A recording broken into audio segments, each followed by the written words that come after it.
ወወልድ ወመንፈስ ቅዱስ አሐዱ አምላክ አሜን። የተከበሩ አባታችን መልአከ አሚን ቆሞስ አባ ገብረ ሥላሴ ሰው የካቴድራላችን አስተዳዳሪ፣ ክቡራን ሊቃውንተ ቤተ ክርስቲያን፣ አበው ካህናት፣ አኀው ዲያቆናት፣ ሁላችሁም በየማዕረጋችሁ በዚህች ዕለት በቅድስት ቤተ ክርስቲያን እግዚአብሔርን ደጅ ለመጥናት ጸሎት ልመናችሁን ለማቅረብ ሥርዓተ አምልኮን ለመፈጸም ቃለ እግዚአብሔር ለመስማት የተሰባሰባቸው የእግዚአብሔር ልጆች፣ አባቶች፣ እናቶች፣ ወንድሞች፣ እህቶች፣ ሕፃናት በአምላካችን በልዑል እግዚአብሔር ስም እንደምን አደራችሁ? እንደምን አደራችሁ? እንደምን ሰነበታችሁ? አሜን።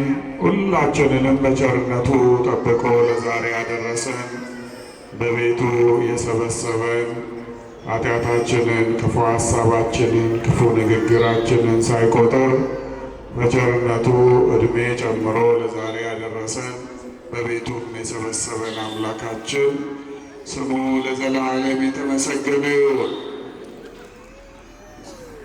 ወሶበ ወሬዛ አንተ ወጣት ሳለህ ሌሊከ ትትነሣ፣ ራስህ ከተቀመጥክበት ከተኛበት ትነሳለህ። ወሌሊከ ትቀንት ኀቁከ፣ ወገብህንም በራስህ ትታጠቃለህ። ወተሐውር ኀበ ዘፈቀድከ፣ ወደ ፈለግክበት ስፍራ ትሄዳለህ። ወሶበሂ ልህከ፣ ባረጀህ ጊዜ ግን ባዕድ ያነሣእከ፣ ከተቀመጥክበት ከተኛህበት ባዕድ ያነሣሃል። ወባዕድ ያቀንተከ ኀቁከ፣ ወገብህንም ባዕድ ያስታጥቀሃል። ወይወስደከ ኀበ ዘኢፈቀድከ፣ ይህንንም ካደረገ በኋላ ወደምትፈልገው ሳይሆን ባዕድ ወደማትፈልገው ይወስድሃል። የዮሐንስ ወንጌል ምዕራፍ 21 ቁጥር 18 ላይ ያለ የእግዚአብሔር ቃል ጌታችን መድኃኒታችን ኢየሱስ ክርስቶስ ለቅዱስ ጴጥሮስ የመጨረሻ ዘመኑ የሚሞትበት የአሟሟት ሁኔታ ምን አይነት እንደሆነ የተናገረበት አገላለጽ ነው። እንዴት ነው ቅዱስ ጴጥሮስ የሞተው? ይህ የጌታ ቃል በምን አይነት መንገድ ተፈጸመበት የሚለውን እናያለን። ሁላችሁም እንደምታስታውሱት ባለፈው ሳምንት የዮሐንስ ወንጌል ምዕራፍ 21 ከቁጥር 1 ጀምሮ ያለው ምንባብ ነበረ የተነበበልን። መድኃኒታችን ኢየሱስ ክርስቶስ ከሙታን ተለይቶ ከተነሳ በኋላ ለደቀ መዛሙርቱ በተለያየ መንገድ ተገልጦላቸዋል። ሁሉም ባሉበት 3 ጊዜ ተገልጦላቸዋል። ለሴቶቹ ለማርያም መግደላዊት ተገልጦላቸዋል። ወደ ኤማውስ ሲጓዙ ለነበሩ ለሉቃስና ለቀሌዮጳ ተገልጦላቸዋል። 12ቱም ባሉበት በተነሳበት ዕለት ምሽቱን ተገልጦላቸው ነበር። እኛ ዳግም ትንሣኤ ብለን በምናከብረው ዕለት በትንሣኤው ሳምንት በሁለተኛው እሑድ ላይም ተገልጦላቸው ነበር። ለሦስተኛ ጊዜ በጥብርያዶስ ባሕር አጠገብ ተገልጦላቸዋል። ባለፈው ሳምንት ያየነው ይህንን ነው። ጌታ ደቀ መዛሙርት ጌታ በየሳምንቱ እየተገለጠላቸው ቆየና ትንሽ ዘግየት ሲልባቸው ተስፋ ቆርጠው እንግዲያው ራሳችንን እናስተዳደር፣ ምን በላውን ምን ጠጣውን እንፈልግ ብለው ወጡ። አሳ ለማጥመድ ተሰማሩ። ሌሊቱም ሙሉ አሳ ለማጥመድ ሙከራ አድርገው አላገኙም። ያው ስለ አሳ አጠማመድ ሁኔታ የምታውቁ ሰዎች ታውቃላችሁ። የሚጠመደው በሌሊት ጨለማ ባለበት ሰዓት ነው። ማታ የምታውቁ ከሆነ ይዘው የሄዱና አጥማጆቹ ሰዎች አሳ ይገኝበታል ብሎ የሚታሰበው መካከለኛ አካባቢ ላይ ልክ ሊመሻሻ አካባቢ መረባቸውን ይጥሉና ወደ ዳር መጥተው በታንኳቸው እየተጫወቱ እየበሉ እየጠጡ እያረፉ ያድራሉ። ልክ ሲነጋጋ ተመልሰው ይሄዱና ያንን የዘረጉትን መረባቸውን ይሰበስቡታል። ሌሊቱን ሙሉ ሲርመሰመሱ የነበሩ አሳዎች እዚያ መረቡ ላይ ሞልተው ስለሚያገኙ ደስ ብሏቸው ይገባሉ። የጌታ ደቀ መዛሙርትም ያው ታውቃላችሁ፣ አብዛኛዎቹ ከ12ቱ አራቱ ከአሳ አጥማጅነት የተጠሩ ናቸው። ስለ አሳ ማጥመድ ብዙ ያውቃሉ። ስንት ሰዓት እንደሚጠመድ በምን አይነት ዘዴ እንደሚጠመድ ያውቃሉ። ነገር ግን ምን ብናውቅ፣ ምን ጥበብ ቢኖረን፣ ምን ጉልበት ቢኖረን፣ ምን ችሎታ ቢኖረን ፈቃድ እግዚአብሔር ከሌለ፣ እግዚአብሔር ካልረዳን፣ እግዚአብሔር ካላገዘን፣ እግዚአብሔር ከኛ ጋር ካልሆነ የጀመርነውን መንገድ መጨረስ አንችልም። በስራችን ውጤታማ መሆን አንችልም። በጉልበታችን አሸናፊ መሆን አንችልም። በገንዘባችን ጤናን አግኝተን መኖር አንችልም። አለን በምንለው ነገር የምንፈልገውን ነገር ማድረግ አንችልም። እንዳልኳቸው የጌታ ደቀ መዛሙርት የማጥመድ ጥበብ ችግር የለባቸውም።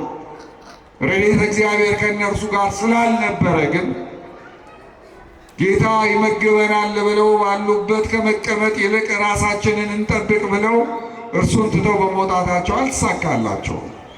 እንዳልተሳካላቸው ያወቀው ጌታ በጠዋት መጣ። የሚበላ አላችሁ አለ። እነሱ መብል ፍለጋ ነው የወጡት። የሚበላ ነገር ግን ማግኘት አልቻሉም። የለም፣ ምንም የለንም። ሌሊቱን ሙሉ ለፍተን ደክመን ወጥተን ወርደን ያገኘነው ነገር የለም። በምንም ልንረዳ ልንሰማ የምንችልበት መንገድ የለም አሉ። እንግዲያውስ መረባችሁን በቀኝ በኩል ጣሉ አላቸው። ሌሊቱን ሙሉ ለፍተናል። አሳ የሚጠመደው ስንት ሰዓት ነው ብያቸዋለሁ? ሌሊት ነው። ደክመዋል። በማይጠመድበት ሰዓት መጥቶ ነው እየጠየቃቸው ያለው። ግን ሁሉን ቻዩ ጌታ ነው እየጠየቀ ያለው። ሁሉን የሚያደርገው አምላክ ነው እየጠየቀ ያለው። ሁሉን ለማድረግ ሰማያዊ ስልጣን ያለው ጌታ ኢየሱስ ክርስቶስ ነው ከፊታቸው የቆመው። ጠየቃቸው። ሌሊቱን ሙሉ ለፍተናል፣ አላገኘንም። ነገር ግን ያንተን ቃል ለማክበር እናደርጋለን አሉና ጣሉ። በጣም ትልልቅ 153 የሚሆኑ ታላላቅ አሳዎች ሰው ባሰበው መንገድ ሳይሆን እግዚአብሔር ባቀደው በእግዚአብሔር ችሎታ መረባቸው ውስጥ ገባ። ደነገጡ። ማን ስለፈቀደ ነው ያንን ያገኙት? እግዚአብሔር። እዚያ በኋላ ወጡ። ያንን አሳ እንዲያዘጋጁ እንዲደክሙ እንዲለፉ አላደረገም። የሚበሉትን አዘጋጅቶ ጠበቃቸው፣ መገባቸው። ከዚያ በኋላ እግዚአብሔር በሕይወት ዘመናችን ሁሉ ለእኛ የሚያስፈልገንን ነገር እርሱ ከእኛ የበለጠ ያውቃል። እኛ ለልጆቻችን ከልጆቻችን የበለጠ እንጠነቀቃለን አይደለ? ስለሚበሉት ነገር እንጠነቀቃለን። ስለሚለብሱት ነገር እንጠነቀቃለን። ስለሚውሉበት ስለሚያድሩበት ነገር እንጠነቀቃለን። በተለያየ መንገድ እንንከባከባቸዋለን። እኛም ለእግዚአብሔር ግራና ቀኛችንን የማንለይ ሕፃናት ልጆቹ ነንና ከልጅነት እስከ እውቀት ለእኛ የሚያስፈልገንን ነገር ሁሉ እያደረገ ለዛሬ አድርሶናል። ጤና ሰጥቶ፣ እውቀት ሰጥቶ፣ ሀብት ሰጥቶ፣ ጉልበት ሰጥቶ፣ ተሰሚነትን ሰጥቶ ይሄ ነገር የለኝም ብለን የምናዝንበት ነገር ቢኖር እንኳን አለን በምንለው ነገር የተትረፈረፈ ሀብትን ሰጥቶ በአንዱ ነገር ይሄን ሰጥቶኛል፣ ይሄን አድርጎልኛል ብለን የምናመሰግንበትን እድል ሰጥቶ ለዛሬ አድርሶናል። ለዚህ ነው የምናመሰግነው። ለዚህ ነው በፊቱ የምንወድቀው የምንነሳው። እግዚአብሔር ልጆችን ስለሰጠን፣ እግዚአብሔር ያነበብነው አይምሮአችን ውስጥ ገብቶ እንዲሰርጸን አዋቂዎች እንድንሆን እድል ስለሰጠን፣ ከሁሉ በላይ ደግሞ ወደዚህ እንድንመጣ ጤና ስለሰጠን፣ የለንም ብለው ብዙዎች የሚያዝኑበትን ነገር ለእኛ ስላደረገልን ልናመሰግነው ነው የምንመጣው። ይህን ስላደረክልኝ፣ በዚህ ስላከበርከኝ፣ በዚህ ስለባረከኝ፣ አመሰግንሃለሁ ልንለው ነው የምንመጣው። ተመልከቱ፣ እግዚአብሔር በዚህ ሁሉ መጠን ከባረከን በኋላ ግን ከኛ የሚፈልገው ነገር አለ። ቅዱስ ጴጥሮስን የጠየቀው ጥያቄ ምን ብሎ ነው? የዮና ልጅ ስምዖን ሆይ አለ። ካበላቸው ካጠጣቸው በኋላ ጠራውና ትወደኛለህን ብሎ ጠየቀው። ቅዱስ ጴጥሮስ ጌታውን ይወዳል። ያለውን ሁሉ ጥሎ ተከትሎታል። በተለያየ መንገድ ሲወድቅ ተነስቷል። ስለ እርሱ የእግዚአብሔር ልጅ አንተ ክርስቶስ የእግዚአብሔር ልጅ ነህ ብሎ ሰማያዊ አምላክነቱን በሰው ፊት መስክሮለታል። ታላቅነቱን ተናግሮለታል። በዚህ መጠን ያከበረውን ሐዋርያ ትወደኛለህን ብሎ ጠየቀው። ቅዱስ ጴጥሮስ ጌታ ሆይ እንደምወድህ አንተ ታውቃለህ። እግዚአብሔር ልብንና ኩላሊትን ይመረምራል። ቅዱስ ጴጥሮስ እንደሚወደው ሳያውቅ ቀርቶ አይደለም።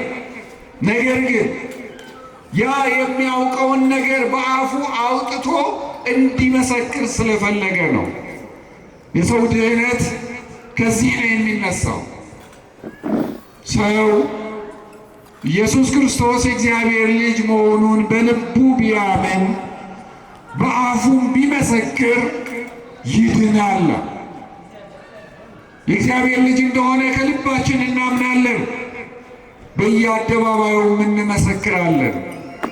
ሰማያዊ ጌታ መሆኑን፣ ስለኛ የእኛን ሥጋ ለብሶ መወለዱን፣ የእኛን ሞት መሞቱን፣ ሕያዋን ያደርገን ዘንድ መነሳቱን፣ ዳግመኛም ወደዚህ ዓለምን ለማሳለፍ ለእኛ ዘላለማዊ ሕይወትን ሰጥቶ በመንግሥተ ሰማያት ለማኖር ዳግመኛ እንደሚመጣ እንመሰክራለን። ይህንን ፍቅሩን እንዲመሰክር ስለፈለገ ትወደኛለህን? ጌታ ሆይ እንደወድህ አንተ ታውቃለህ። ኃላፊነት ሰጠው። ግልገሎችን ጠብቃ፣ ሕፃናት የሚባሉ ምእመናንን፣ ሕፃናት የሚባሉ ልጆቼን ክርስቲያኖችን ጠብቅ አደራ ሰጥቻለሁ አለ። ድጋሚ ጠየቀው ተመሳሳይ ጥያቄ። የዮና ልጅ ስምዖን ሆይ ትወደኛለህን አለው። ጴጥሮስ አሁንም መለሰ፣ ጌታ ሆይ እንደምወድህ አንተ ታውቃለህ አለ። እወድሃለሁ፣ ውስጤን ትመረምራለህ፣ የልቤን የኩላሊቴን ልቤ ያሰበውን ኩላሊቴ ያመላለሰውን በውስጤ የተመላለሰውን ሁሉ አንተ ታውቃለህ። እወድሃለሁ፣ አንተ ታውቃለህ። አሁንም ኃላፊነት ሰጠው። ጠቦቶቼን ጠብቃል።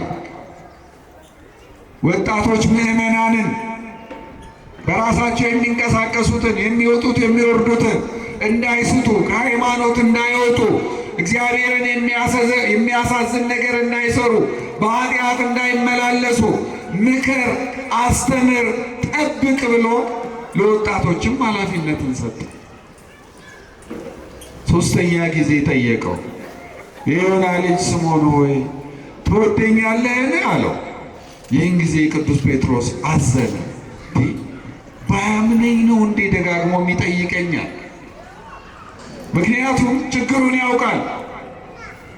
ጌታ እናንተ ሁላችሁም በዚህች ሌሊት በእኔ ትሰናከላላችሁ ብሎ ሲላቸው በሚያዝበት ሌሊት ቅዱስ ጴጥሮስ ምን ብሏል?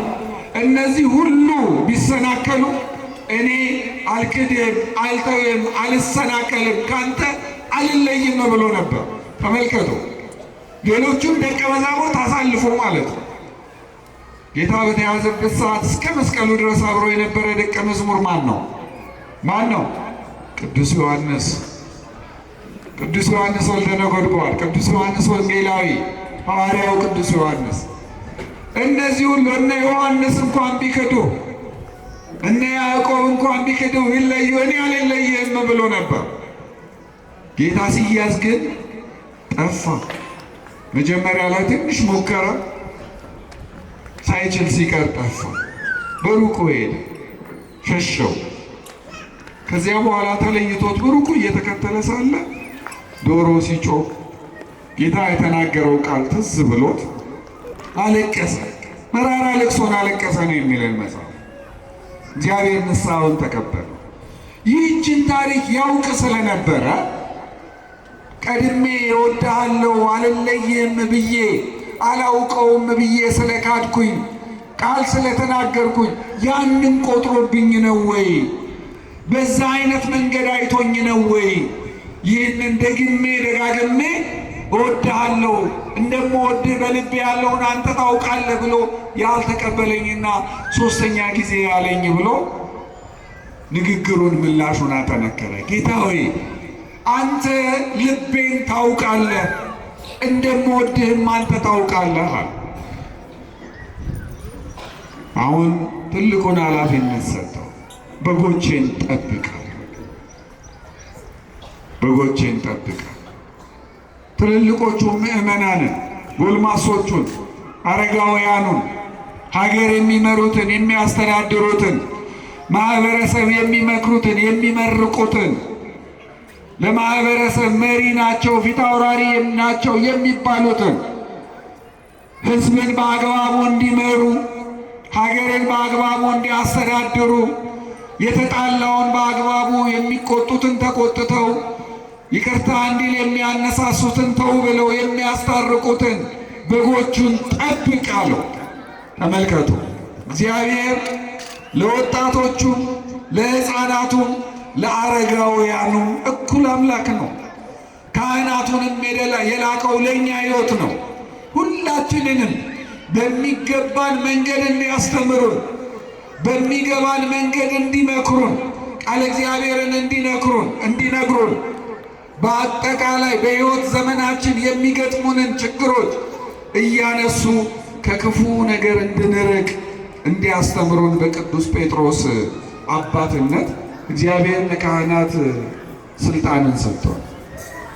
እግዚአብሔር በዚህ አይነት መንገድ ትወደኛለህን ብሎ 3 ጊዜ ጠየቀውና ይህንን ትልቅ ኃላፊነት ከሰጠው በኋላ እንዴት እንደሚሞት ደግሞ ነገረው። አንተ ወጣት እያለህ አለው ራስ ትነሳለህ፣ እንደፈለግ ትታጠቃለህ፣ የፈለግከውን ትለብሳለህ፣ ወደምትፈልገው ቦታም ትሄዳለህ። ካረጀ በኋላ ግን በአይድ ደግፎ ያነሳል። የምትፈልገውን ሳይሆን የማትፈልገውን ያለብሳል። በማትፈልገው መንገድ ያስታጥቃል። ወደምትፈልገው ቦታ ሳይሆን ወደማትፈልገው ቦታ ይወስድሃል ብሎ አለው። እንዴት እንደሚሞት ነው የነገረው። መጀመሪያ ቅዱስ ጴጥሮስን ጌታ የጠየቀበትን ጥያቄ እናስብ። ምንድን ነው ያለው? ትወደኛለህ ወይ ብሎ ነው የጠየቀው። እግዚአብሔር ልጆች ይህንን ጥያቄ ደግሞ ደጋግሞ ነው የጠየቀው። ፍቅር የሁሉ ነገር መሰረት ነው፣ የሁሉ ነገርም ጣሪያ ነው። ተመልከቱ፣ ከሕግጋት ሁሉ የትኛው ይበልጣል ብሎ አንድ ሰው መድኃኒታችን ኢየሱስ ክርስቶስን ሲጠይቀው የማቴዎስ ወንጌል ምዕራፍ 10 ላይ ከሕግጋት ትልቁ አምላክህ እግዚአብሔርን በፍጹም ልብህ፣ በፍጹም ነፍስህ፣ በፍጹም ጉልበትህ ውደድ የምትለው ናት። ሁለተኛዋ ደግሞ ከዚህች ጋር የምትመሳሰለው ባልንጀራህን እንደ ራስህ አድርገህ ውደድ የምትለው ናት አለ። ማነው ይህንን የተናገረው? መድኃኒታችን ኢየሱስ ክርስቶስ። ፍቅር ከሁሉ ነገር ይበልጣል። እግዚአብሔር ሰዎች ቅዱስ ጳውሎስም እንዳለው ቢቻላችሁ አለ ከሁሉ ጋር በሰላም ኑሩ ነው ያለው። ፍቅር ከሁሉ ነገር ስለሚበልጥ ነው። ጌታ ነግሮናል። ከትእዛዛት ሁሉ የሚበልጠው ፍቅር ነው፣ ፍቅረ እግዚአብሔር ነው። ከዚያ በኋላ ፍቅረ ቢጽ ነው፣ የባልንጀራ ፍቅር ነው። ሌሎችን እንደ ራስ አድርጎ መውደድ ወርቃማ ሕግ ተብሎ በዓለም የሚጠራው ጌታ ለእኛ የሰጠን ሕግ ደግሞ ሌሎች ሊያደርጉልህ የምትፈልገውን ነገር አንተ እንዲሁ ለሌሎች አድርግ ተብሎ የተሰጠው ሕግም የፍቅር መግለጫ ነው። እግዚአብሔር ልጆች ፍቅር በዚህች ምድር ላይ ሳለ በጌታ የተሰጠን ትልቁ ትእዛዝ ቢሆንም በመጨረሻው ዘመንም አብሮን በሕይወት የሚኖረው ይህ ሕግ ብቻ ነው። ቅዱስ ጳውሎስ ምን አለ? እምነት፣ ተስፋ፣ ፍቅር እነዚህ ሦስቱ ጸንተው ይኖራሉ አለና ማን ይበልጣል አለ። ግን ከሦስቱም ማን ይበልጣል አለ? ፍቅር ይበልጣል አለ። እምነት እዚህ ምድር ላይ እስካለን ድረስ ነው። ተስፋ የማናየውን ነገር እስክናየው ድረስ ነው። ፍቅር ግን እዚህም ከሰዎችም ጋር ከእግዚአብሔር ጋር ገንዘብ አድርገን የምንኖረው ነው።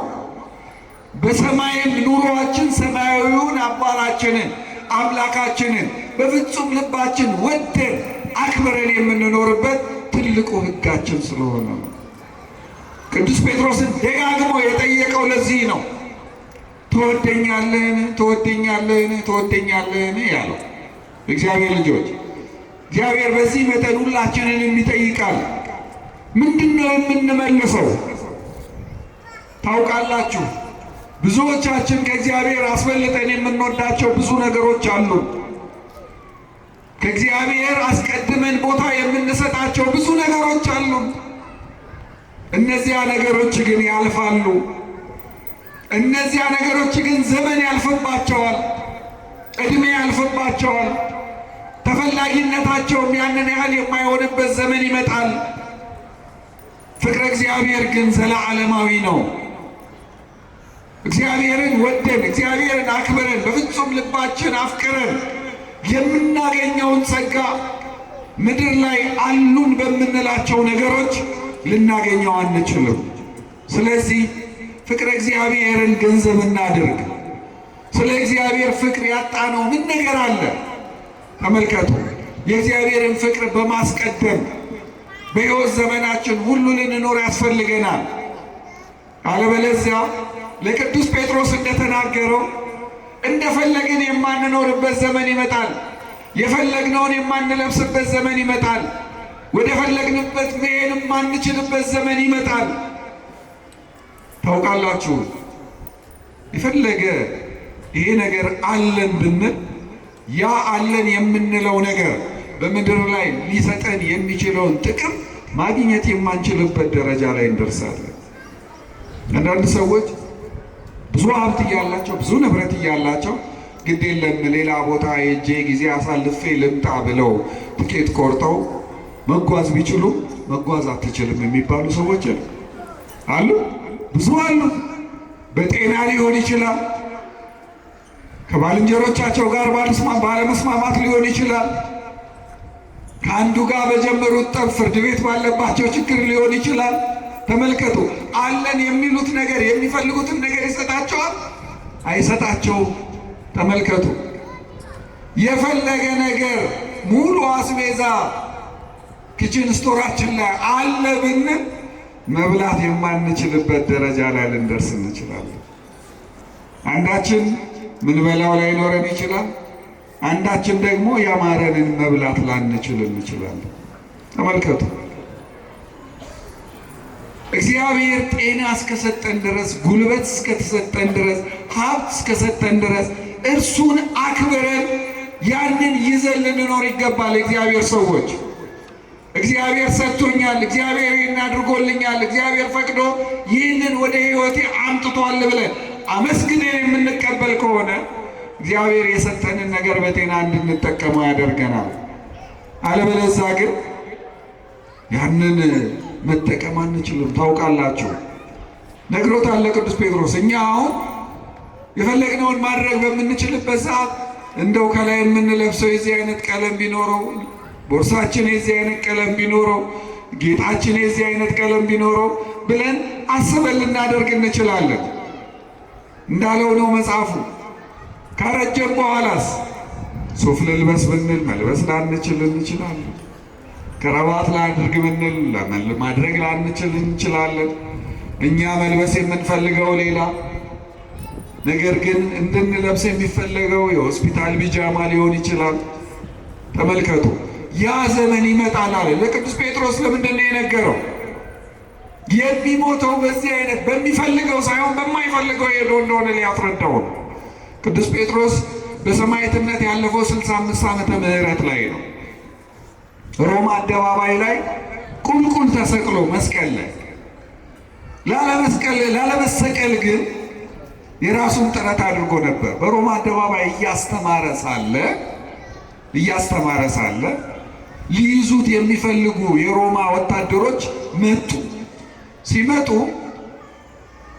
ይማሩ የነበሩ ይከተሉ የነበሩ አገልጋዮቹ ሊፈልጉ እየመጡ ነው፣ ሊገድሉ እየመጡ ነውና እባክህ አምልጥ አሉ። የለም ስለ ጌታዬ ተናግሬ አስተምሬ መስክሬ በሰማዕትነት ባልፍ ምንም ችግር የለም። እኔ ሰማያዊ ሕይወት ያለኝ ሰው ነኝ፣ ሰማያዊውን አምላክ የምከተል ሰው ነኝ፣ አልፈራም አላቸው። ግድ የለም ቆይልን፣ በሕይወት ቆይታ አስተምረን፣ ምከረን፣ የእግዚአብሔርን መንገድ አሳየን፣ ምራን እያሉ እያለቀሱ እያነቡ ሲለምኑት እሺ አለና ወጣ። እግዚአብሔር ፈቅዶላችሁ እድል አግኝታችሁ ሮምን ያያችሁ አሮጌ እና አዲስ የሚባል ከተማ አለው።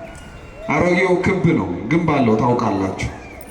እና በሮች አሉት፣ ልክ እንደኛ እንደ ሀረሩ በሮች ማለት ነው። አንደኛው በር የቅዱስ ጴጥሮስ በር ነው የሚባለው፣ ስሙ ኩቫዲስ ይባላል። በላቲን ቋንቋ ወዴት ትሄዳለህ ማለት ነው። ቅዱስ ጴጥሮስ በዚህኛው በር ሊወጣ ሲል ጌታ ተገለጠለት። በምን አይነት መንገድ?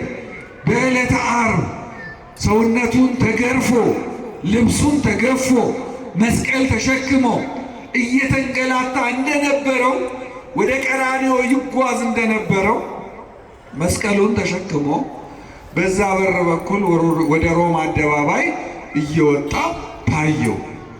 ቅዱስ ጴጥሮስ ደነገጠ። ጌታ ሆይ በዕለተ ዓርብ እንደተንገላታው መከራን እንደተቀበልከው እንደተገረፍከው እንደተገፈፍከው ሆነ ወዴት ነው የምትሄደው?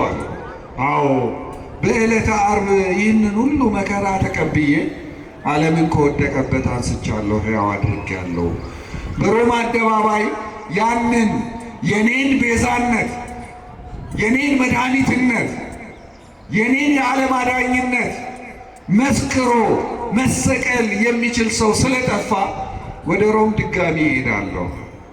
የለም አይሆንም፣ መስቀሉን ለእኔ ስጠኝ አለና ተመለሰ። ቅዱስ ጴጥሮስ ተመለሰና በሉ ስቀሉኝ አለ። እኔ ግን እንደ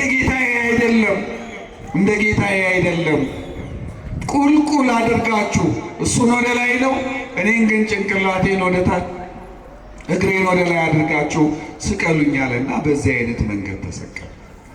ተመልከቱ እንዴት እንደሚሞት ነው መድኃኒታችን ኢየሱስ ክርስቶስ የነገረው። እግዚአብሔር ልጆች አሁን እኛ እግዚአብሔር ጉልበት የሰጠን ዘመን ላይ ነን። ዕውቀት የሰጠን ዘመን ላይ ነን። ጤና የሰጠን ዘመን ላይ ነን። በአይምሮ በሀብትም በእውቀትም ወጣትነት ዘመን ላይ ነን። በዚህ እግዚአብሔር ሰጥቶናል፣ ለእኛ አድርጎልናል በምንለው ነገር እግዚአብሔርን ልናመሰግን ይገባል። አለበለዚያ ብዙ ችግር ይመጣል። ዛሬ መጸለይ ሳለብን ሳንጸልይ ቀርተን እድሜ እየገፋ መጥቶ ልጸልይ፣ ዳዊት ልድገም፣ መጽሐፍ ላንብብ ብንል አይናችን ይደክማል። ቅዱሳት መጽሐፍት እንደናፈቁን ወደ መቃብር እንሸኛለን። መጸለይ የምንችልበት ዘመን አሁን ነው። ቅዱሳት መጽሐፍትን ማንበብ የምንችልበት ዘመን አሁን ነው። ቤተ ክርስቲያን መጥተን ቃለ እግዚአብሔር መስማት የምንችልበት ዘመን አሁን ነው። መስውተን ድሆችን ከወደቁበት ማንሳት የምንችልበት ዘመን አሁን ነው። ለቤተ ክርስቲያን የሚገባውን መባ ሰጥተን ቤተ ክርስቲያን በሚገባት ክብር እንድትታይ ማድረግ የምንችልበት ዘመን አሁን ነው። እግዚአብሔር ጉልበት በሰጠን ዘመን፣ ዕውቀት በሰጠን ዘመን፣ ሀብት በሰጠን ዘመን እናገልግለው። ድሆችን እናገልግል፣ ችግረኞችን እናገልግል። እስክንነጠቅ ድረስ ባዕድ እስኪያገላብጠን ድረስ ባዕድ ቀና እስኪያደርገን ድረስ አንጠብቅ። ትልቁ የጌታ ጥያቄ ምንድን ነው? ትወደኛለህን ብሎ ነው የጠየቀው። ሁላችንንም እግዚአብሔር ይጠይቀናል። ትወዱኛላችሁ ብሎ ይለናል። ጌታ ሆይ የልቤን ታውቃለህ፣ እንደምወድህ አንተ ታውቃለህ ብሎ ነው ያለው። ስለዚህ ካህናት እኛን እንደሚጠብቁን ሁሉ እኛም እርስ በርሳችን እንጠባበቅ። አንዳችን ለሌላችን መድን እንሆን፣ አንዳችን ለሌላችን ደጋፊ እንሆን። የወደቁትን የምናነሳ፣ የተጠቁትን የምንደግፍ እንሆን። እግዚአብሔር ፍጹም ፍቅሩን በልባችን ያሳድርብን። እንደ ቅዱስ ጴጥሮስ እርሱን አክብረን ሕይወታችንን መጨረስ የምንችልበትን ዕድሜ ይስጠን። የሰማነውን ይባርክልን። እግዚአብሔር ይስጠን።